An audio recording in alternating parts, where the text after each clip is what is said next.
Hi, Dale here. I've started a series of videos that I'm posting with along with this, and then as is always seems to be the case, the more I go into something, then I start to see what it is. Um, and I'm seeing that what this is too is and I want to address that in this video. Maybe this will be the first video. I'm not sure. Um, I have been through a lot of what I would call dark night of the soul experiences, uh, especially since a larger type awakening that occurred to me in around 2004, when I woke up and woke up and I didn't really know who I was. I couldn't see myself in the world, and it was real like I'd lost my psychic ground for out of the dream state. I'd come out of it, and I never really recovered from that, which was good actually. It really started a much deeper period of awakening in me, and through that, since that time, this was back in like 2004. I've gone through a number of what I would call dark night of the soul experiences, and one of them is happening right now. And that's part of why I'm doing this video. My partner of 15 years died 9 months ago, and I knew when I was with her that something was happening.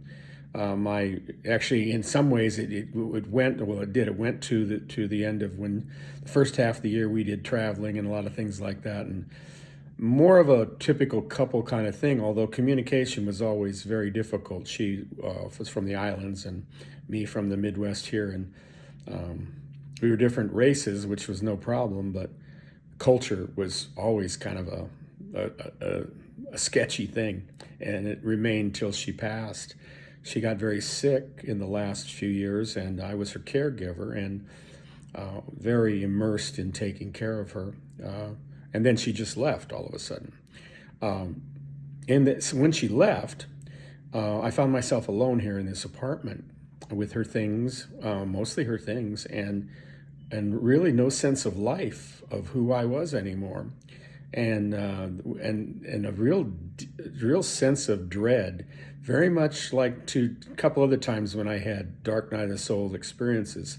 Once, when for a couple years when I was in Alaska and went through depression, went through the dark night of the soul on depression, and got to the bottom of that, came up buoyed from that, oh,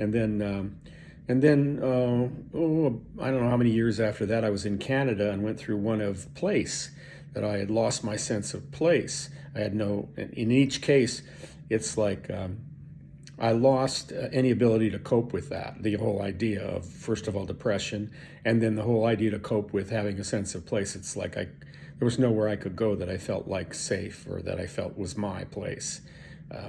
For quite a while, I went through that, and then I came through it. I came through it. It's like each time I went into it to realize that my sense of depression wasn't about anything outside here, and my sense of place loss wasn't about anything out here. It was about letting go inside that was difficult for me to do, and that I've always used the concept of willingness with higher power to basically to remind myself that I'm giving free will to spirit to do what spirit needs to do to me to wake me up. And then this one's coming. This one happened, and I've been in it now for 9 months, and the last couple months have been really intense, and it really reminded me that it is a dark night of the soul, because what I have been feeling is the loss of self. Yeah, the loss of self, and the whole idea of connections with others, and having my life based on, in this world, connected with other people. Not meaning I don't want to be with other people, but the idea of how I was connecting with other people quit working. It just quit working. I could not see myself connecting with others, other than how I still do, but it's a very natural process when I do, and it's not very often. And when I do connect with people, it's a led kind of thing. It's not something I seek. I can't seek companionship. I even thought about having a pet, because I was seeking that, and but wasn't available to me either.